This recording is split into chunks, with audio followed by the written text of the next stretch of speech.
action. AI sudah di mana-mana, di kafe, di kantor, bahkan di kantong kita. Dari ponsel pintar hingga pabrik otomatis, AI mengubah cara kita bekerja dan bermain. Cut. Take 1, action. Halo semua, selamat datang di episode ke-6, di mana kita mau ngebahas dan ngegali tentang AI yang mengagumkan sekaligus menakutkan. Akhir-akhir ini banyak sekali yang ngebahas tentang AI, termasuk saya. Lagi scroll Instagram, lihat FYP TikTok, rame postingan tentang AI. Kolom komen isinya ribut tentang AI, apalagi buka X, udah nggak usah ditanya. Jangankan soal AI, tentang bubur diaduk atau enggak aja bisa sampai rame berhari-hari. Selain hebat, teknologi ini juga membawa kontroversi. Mari kita bahas dampak-dampaknya, mulai dari yang mengkhawatirkan hingga yang menginspirasi. Jadi apa aja sih yang bikin ribut? Yang pertama, kontra AI berebut pekerjaan. Banyak pekerjaan rutin dan berulang yang sebelumnya telah dikerjakan manusia selama puluhan tahun, sekarang dengan cepat diambil alih oleh sistem otomatis berbasis AI. Contohnya di sektor manufaktur, mesin otomatis, dan robotik yang canggih, yang bisa ngerjain tugas-tugas produksi tanpa butuh campur tangan manusia. Jadinya banyak pekerjaan di lini produksi yang sebelumnya dikerjakan oleh tenaga manusia kini digantikan begitu aja oleh mesin. Meskipun harus kita akui kalau perkembangan teknologi ini sangat meningkatkan efisiensi dan bisa meminimalisir kesalahan, tapi peluang pekerjaan bagi sumber daya manusia menjadi taruhannya.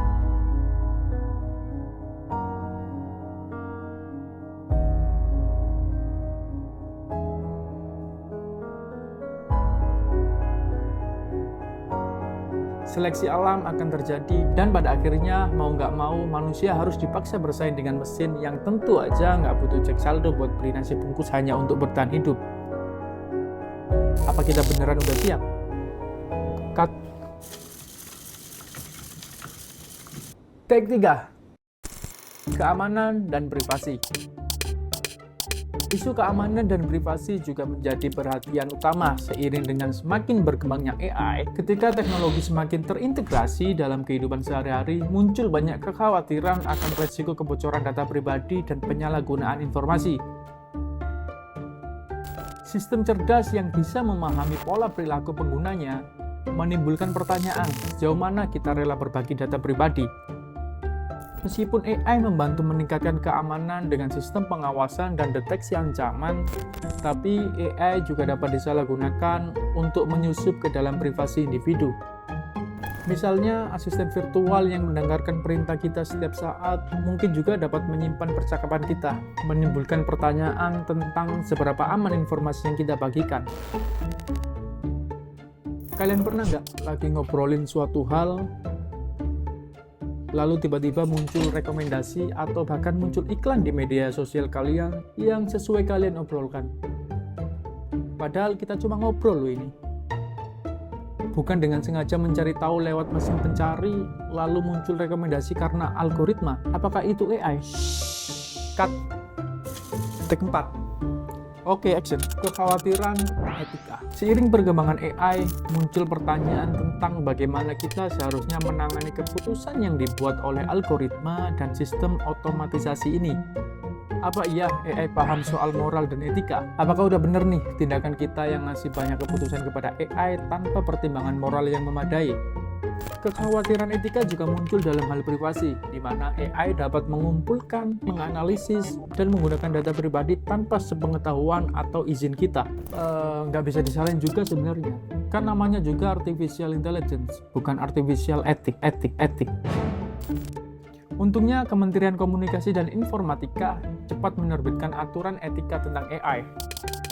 Meskipun surat edaran SE nomor 9 tahun 2023 tentang etika AI ini tidak bersifat mengikat secara hukum, namun surat edaran ini dimaksudkan sebagai pedoman penggunaan AI, sehingga AI diharapkan tunduk pada peraturan seperti UU ITE, Informasi dan Transaksi Elektronik, dan UU PDP, Perlindungan Data Pribadi.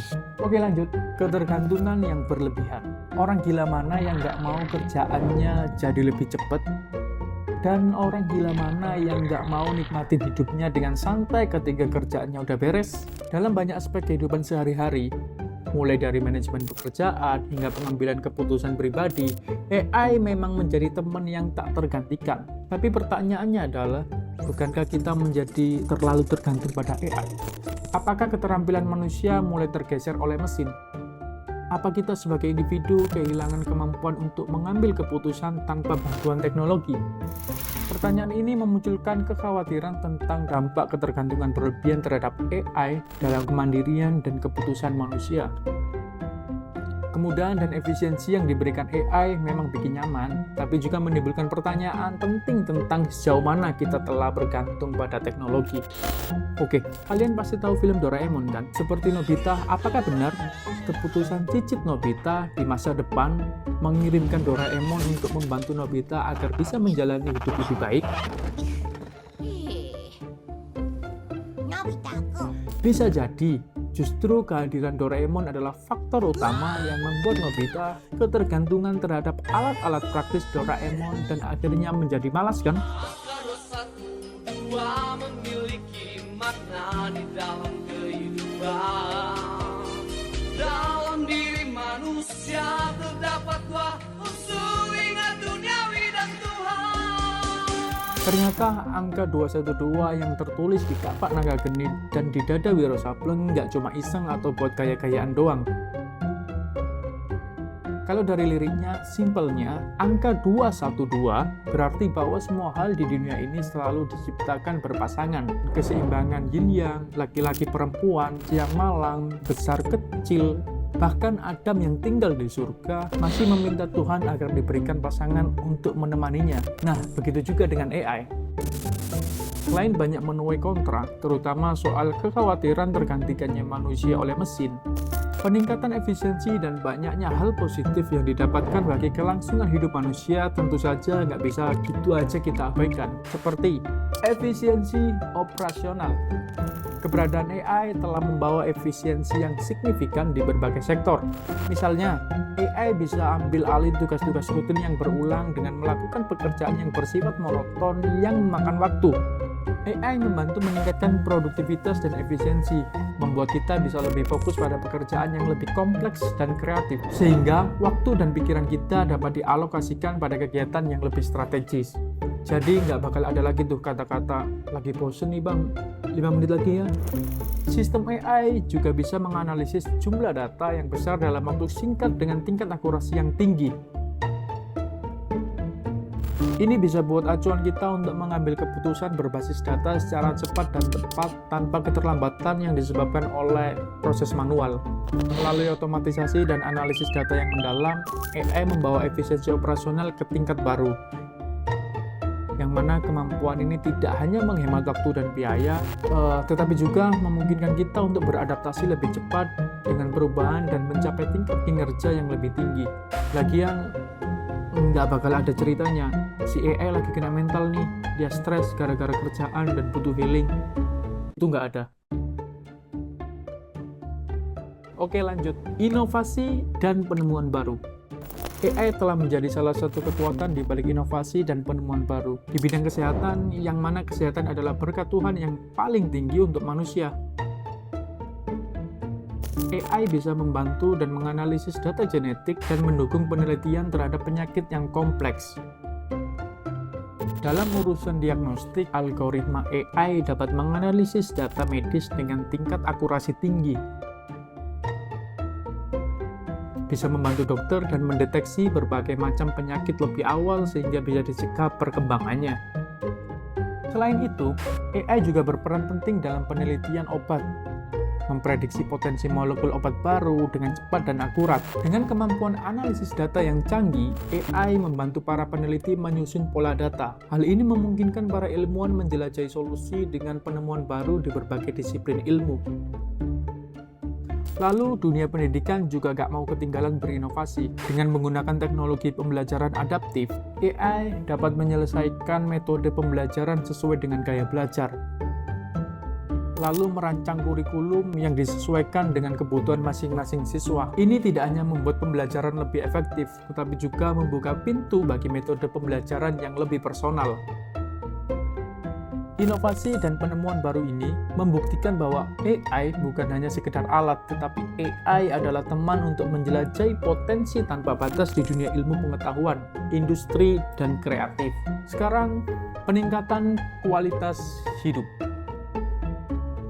AI memberikan kontribusi besar terhadap peningkatan kualitas hidup manusia di berbagai aspek. Misalnya, AI mendukung pemantauan kesehatan harian, memberikan informasi real-time tentang aktivitas fisik, tingkat stres, dan pola tidur sehingga membuat hidup kita lebih sehat. Salah satu terobosan paling mencolok adalah pengembangan mobil otonom. AI punya peran kunci dalam pengembangan teknologi ini. Pengembangan mobil otonom memungkinkan kendaraan untuk mengemudi tanpa peran manusia. Sistem pengemudi otomatis menggunakan sensor dan algoritma pembelajaran mesin untuk memahami lingkungan sekitarnya. Mobil otonom membuka pintu aksesibilitas yang besar dengan memberikan solusi transportasi bagi orang tua, penyandang disabilitas, atau buat mereka yang belum sempat ikut kursus mengemudi karena sibuk nonton podcast di YouTube. Oke. Sebagai masyarakat Indonesia yang berada di wilayah cincin api, gempa bumi, gunung meletus, dan tsunami bukanlah hal yang asing bagi kita. Menurut BMKG, selama periode 2008 sampai 2019, rata-rata terjadi gempa di Indonesia sebanyak 5.818 kali dalam satu tahun loh ya. Berarti kurang lebih sekitar 16 kali gempa dalam satu hari. Wajar banget kalau kita ngerasa was-was, apalagi kita sedang ngadepin fenomena alam yang gejalanya nggak bisa diprediksi secara akurat. Lagi-lagi, AI dapat membantu kita menghadapi situasi-situasi genting.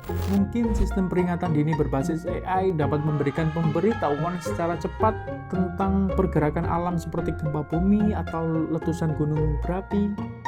Peringatan cepat ini memberi kita waktu untuk mengambil tindakan pencegahan dan penyelamatan diri.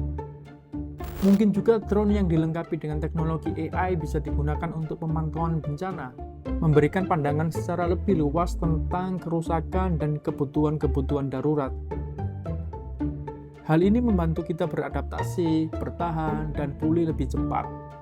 Dengan segala kemajuan dan inovasi yang dibawa oleh AI, tampaknya kita sedang menjadi saksi era perubahan yang revolusioner. Sekali lagi, AI bukan hanya membawa perkembangan teknologi, tapi juga memberikan dampak positif pada cara kita menjalani kehidupan sehari-hari. Jadi sekarang harus gimana? Negatifnya banyak, tapi positifnya juga banyak. Itulah alasan kenapa video ini dibuat, biar kita lebih terbuka dalam melihat segala sesuatu. Karena kalau menurut saya, keberadaan AI bukan suatu pilihan yang bisa dihindari, melainkan suatu kenyataan yang harus dihadapi dengan pola pikir yang terbuka. Rasanya setiap hal memang selalu punya dua sisi ya. Bahkan Pak Duta Ceylon Seven juga pernah bertanya di lagunya, kenapa ada sang hitam bila putih menyenangkan. Thank you. Cut.